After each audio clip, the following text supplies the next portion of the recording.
Magandang araw mga boss. Mag-abang tayo ngayon ng ibon galing training Tarlac, Concepcion. Grabe po yung panahon, talagang smash.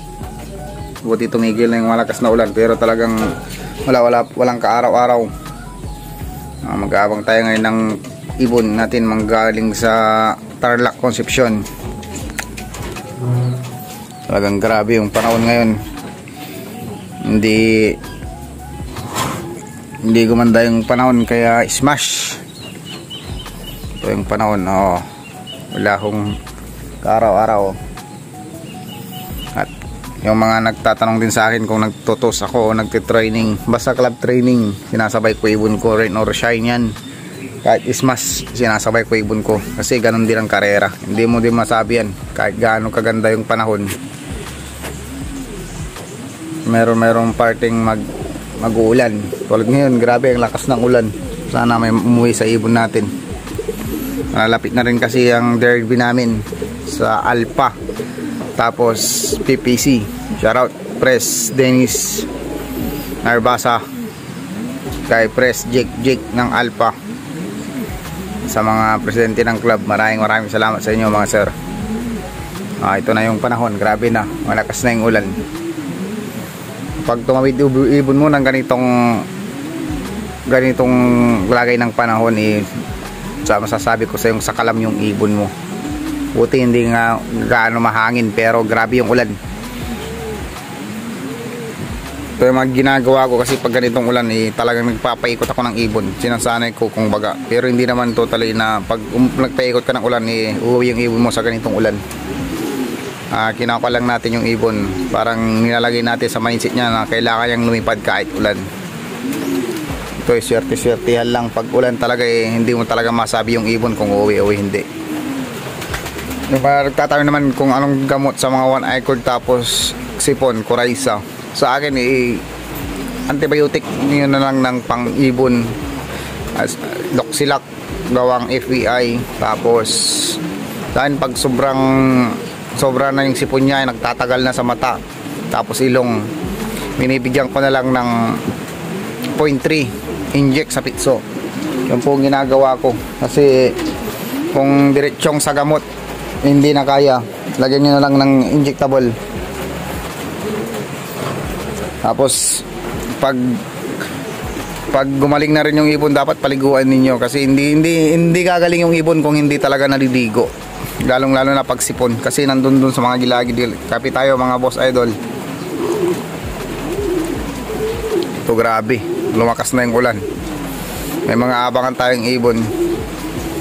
Kaya nga pala yung mga legit na subscriber ko, mag-send kayo, mag-share ng video para makasama kayo sa raffle bird namin. Papa-raffle bird tayo, para maibigay naman ako sa inyo. Magpaparapol tayo ng ibon, tapos yung kumpare ko din magbibigay ng ibon. Paring Wilmer Velasquez, maraming salamat. Paparapol tayo ng ibon natin. Grabe, wala na naman to, turugan na naman. May 3 lang tayong pinuling, pinaglaro natin, sana may tumagos para maganda din ang araw, maganda rin ang pa-birthday. Yung mga ibon ko ngayon nakakulong. Yung mga young bird tapos na rin sila sa I-cord. Yung mga ibon talaga pag ganitong panahon magkaka-I-cord po yan. Immortal na yung ibon nyo, real talk yan. Immortal yung ibon nyo kung hindi magkakasipon at I-cord sa ganitong panahon. Yung mga iba hindi daw nagkaka-one I-cord, pero pagdating ng training nagwa-one I-cord. Sa akin, real talk tayo mga boss, mas gusto kong mag-one I-cord yung ibon ko sa dito lang sa loft. Mas mahirap kang magpa-recover kung karera na, tapos tinamaan ka ng I-cord, tapos ang laban mo, lalo pag coryza tumama sa'yo, wala na. Ang hirap pa-recoverin ng coryza, yung nagnanana yung mata. Kaya sa akin pag bata, pag nagka-I-cord dito, mas kampante na ako pag training, kasi kung ano yung nabigay mo nun na nagpagaling sa kanya, yun ulit. Pero huwag nyong i-immunein, huwag kayong bigay ng antibiotic kapag kailangan lang. Doon po kayo magbigay. Yun po yung mga may sasabi ko doon sa mga nag-PPM po sa akin. Pwede kayong gumamit ng pang-inject, pang manok. Pag malala na po, 0.3 yung ginagamit ko sa pitcho. Kahit ano naman na antibacterial, pwede po. Basta wag nyong ililabel sa dosage ng manok. Ang manok kasi 0.5. Pero sa ibon, 0.3, 0.2, okay na. Depende sa katawan, kung malaki yung katawan.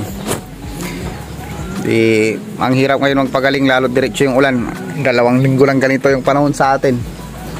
Tapos magkakasakit pa ibon, kawawa. Yun mga boss idol, abangan natin yung mga ibon natin maya maya. Update ko po kayo mamaya. Abang na tayo mga boss.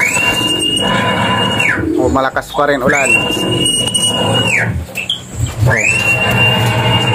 Malakas pa rin ang ulan. Bad weather. Nasa 1,000 na lang speed.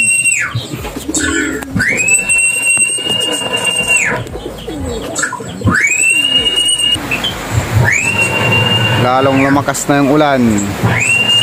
Ewan ko kung may uuwi pa sa ganitong panahon. Sana may umuwi. Grabe. Okay na kanina, lumiliwanag na. Umulan na naman. So, congrats sa mga nag-aaparador ng ibon. Swerte nyo.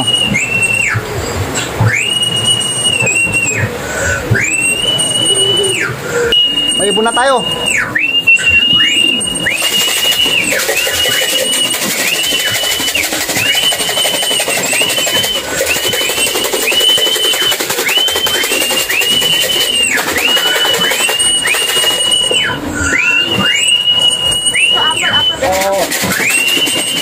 Dalawa, sabay.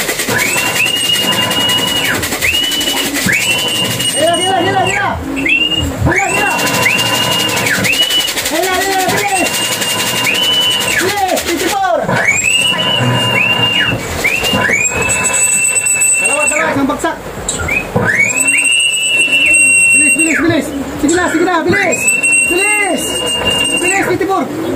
Bilis. Sige na. Bilis. May yung sapat. Isa muna. Apal ba naman? Father. 8. 888. Dobalita, 5 trigo. 5. Oh. Isa, di pa nag-aayun. Tatay, 7, 2, 8, 5. Y, Tatay, 7, 2, 8, 5, Y. Yan na. Woo! Sabay! So, ibon natin. Ito yung lavender ng matnog. Sabay silang dalawa. Anak ni Red Devil. 2 seconds lang. So, yung ibon natin, paklak. Yung ibon natin, oh. Tinan nyo ulan, mga boss. Wala si demonyo, yari. Ito yung ulan, grabe, dapa.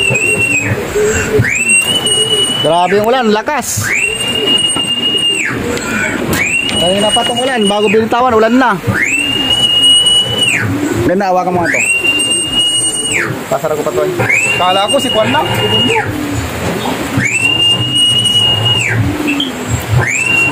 Grabe. Grabe, maulan talaga.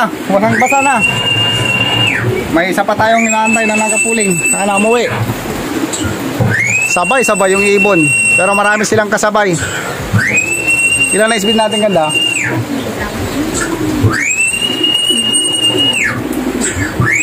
Grabe, oh. Dapang-dapa yung ulan. May isa pa tayong inaabangan. Ito yung ulan, oh, malakas. Basang-basa na tayo.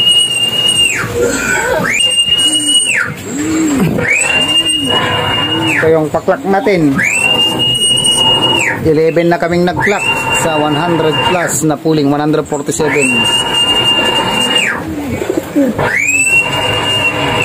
Grabe yung ulan, lugon yung ibon. Wala, ang tagal pumasok. Umikot-ikot pa. May isa pa tayong inaabangan. Maaraw na rin, pero madugo.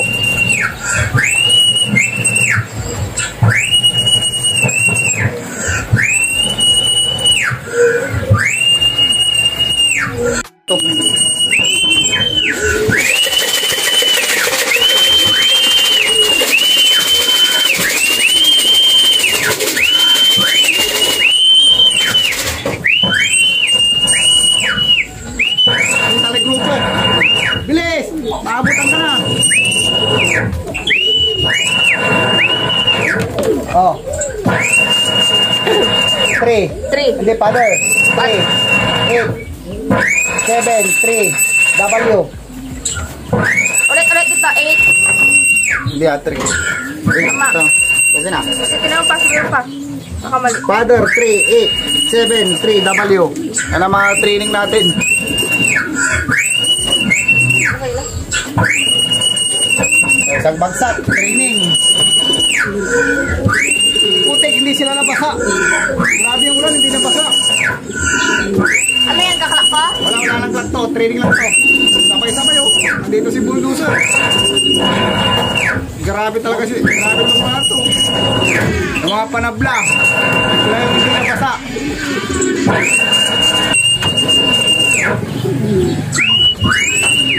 Yung mga ito natin. Hindi sila nababasa.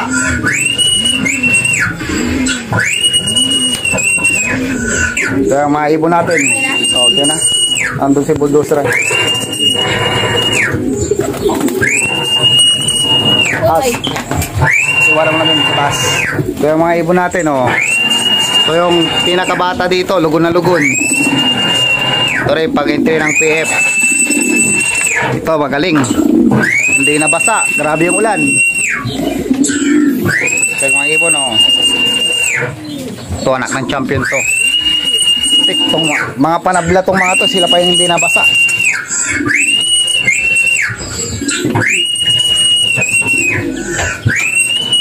Ito naman si Bulldozer. Second toss niya sa south. Smash, dalawang toss na, smash na. Gagamitin ko na sa south. Ito yung champion ko ng north, pero gagamitin ko na ng south. Si Bulldozer. Ito, hindi nabasa. Grabe yung ulan kanina. Ang ganda ng kanila pagka-condition, mga pulbos pa ngayon. Alagang Astro Capsule. Sige na, pasok na Bulldozer. So magiging pang south na si Bulldozer. Magbubulakan ka na bukas ha. Alam mo na yon. Ganda ng pauwi kahit smash. Sabay-sabay naman yung ibon. Lumiliwanag na rin yung panahon. So ang ibon natin. Sariwang sariwa. Ito yung paklak natin. Ang bibilis ko ng mga kalaban din. Papasok din tayo sa top 10 ata. Wala, ito makulit. Kulit nila dumapo. Katagal. So 54. Poging-pogi. Ito naman anak ni Angel 60. Tapos si Lance Burns.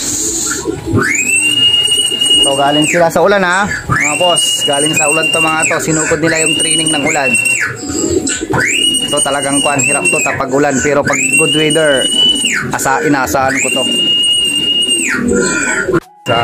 Tapos na rin tayo magpaklak. Maganda naman pauwi natin. Pero sadyang unang bagsak tayo. May mga kasabay yung ibon natin. Congrats sa mga nanalo.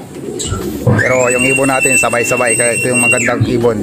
Yung pag nagpapauwi ka ng ibon na sabay-sabay, ibig sabihin maganda yung sistema, maganda yung conditioning nila. Kaya nagsabay-sabay yung ibon. Maraming salamat mga boss. Like and share na lang yung natin, i-upload natin mga video. Maraming salamat mga boss.